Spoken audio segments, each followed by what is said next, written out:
Good morning students. अब हमारे पास नया चैप्टर है, chapter number 8, characteristics of second order partial differential equation. जो हमने 6 चैप्टर में ये डिफरेंशियल इक्वेशन पढ़ी है वो कौन सी थी?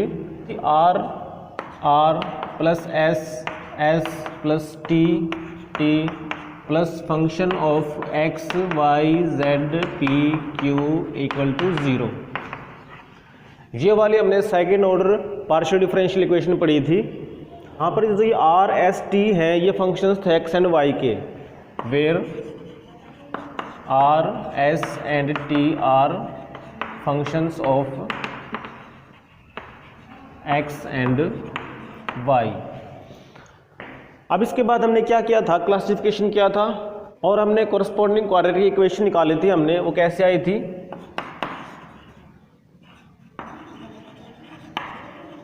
कोरस्पोंडिंग क्वाड्रेटिक इक्वेशन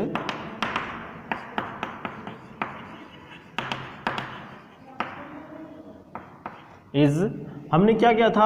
आर यहाँ पे लिया था हमने लैम्डा स्केयर, फिर ये एस, फिर लिया था यहाँ पे लैम्डा, प्लस में टी इक्वल टू 0। इस क्वाड्रेटिक इक्वेशन को हम सोल्व करेंगे तो लैम्डा की 2 वैल्यूज आती है हमारे पास। जैसे हम सोल्व करके देखें, सॉल्विंग फॉर लैम्डा, तो लैम्डा बराबर आता है माइनस में एस प्लस माइनस में root of b square minus में 4ac और डिवाइडेड बाई 2r। तो लैम्डा की 2 वैल्यूज आती हैं। एक वैल्यू आपके पास आएगी प्लस लेने से, एक वैल्यू आएगी आपकी माइनस लेने से, तो 2 वैल्यूज आ गई। उन दोनों वैल्यूज के लिए हम लिखते हैं 2 differential equation. Then the differential equations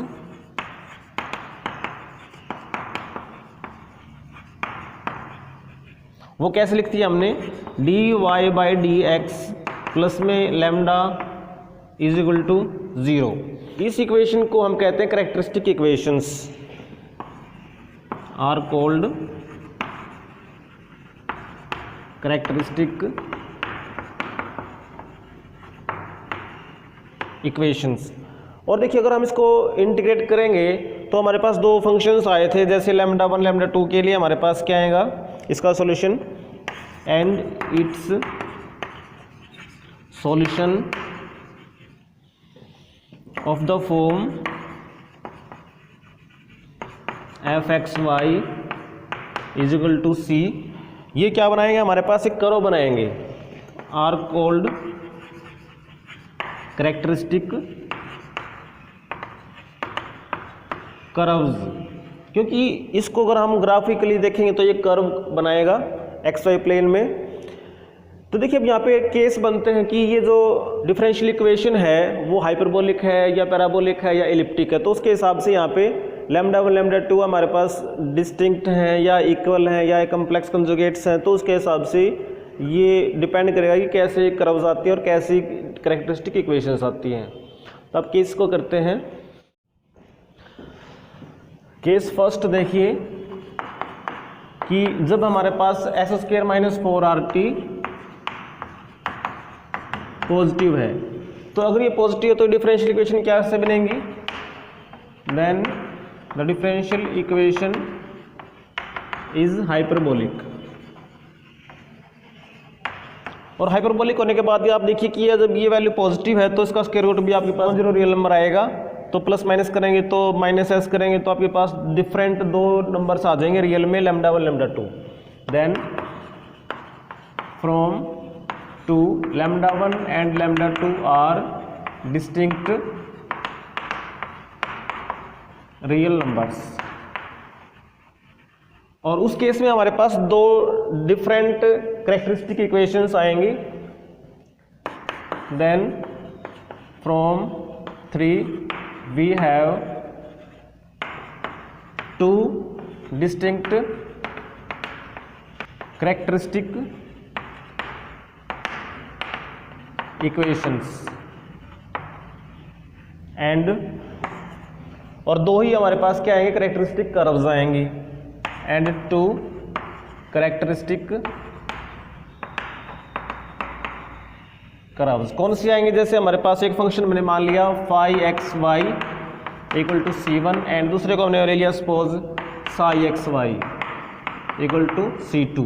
तो ये हमारे पास दो कर्व्स आ जाएंगी जो कि रियल है और डिफरेंट है।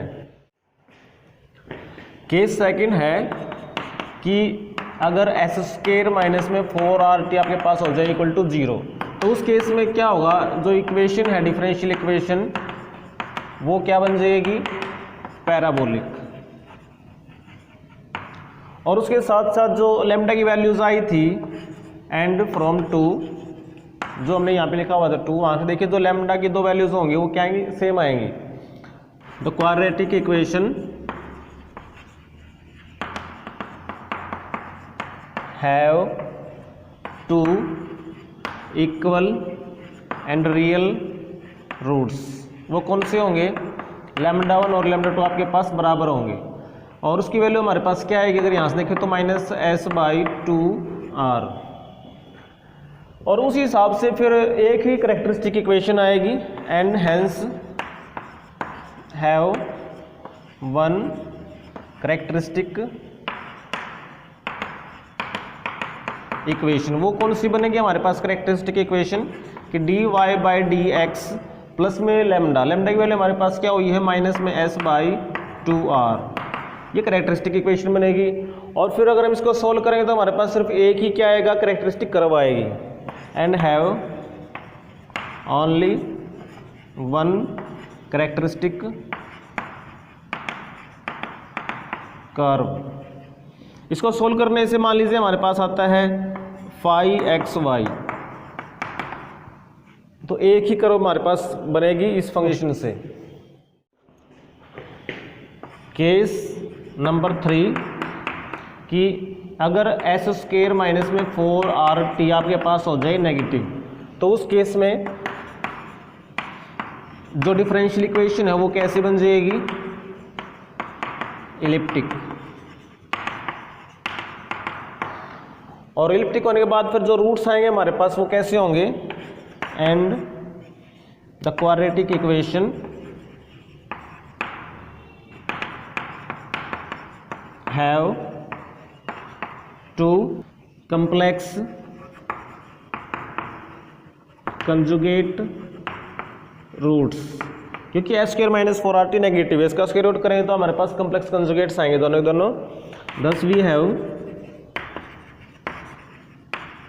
टू फैमिलीज ऑफ complex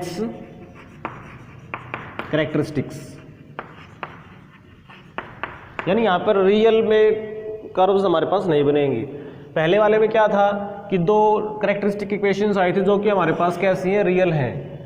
और यहाँ पर जस्ट एक ही हमारे पास करेक्टरिस्टिक इक्वेशन आती है और एक ही करेक्टरिस्टिक कर्व बनती है। यहाँ पर हमारे पास बनेगी कॉम्प्लेक्स करेक्टरिस्टिक्स की दो फैमिलीज बनेंगे हमारे पास। या फिर लिख सकते हैं कि देयर इज नो रियल, क्योंकि कॉम्प्लेक्स तो रियल तो है ही हमारे पास, रियल करेक्टरिस्टिक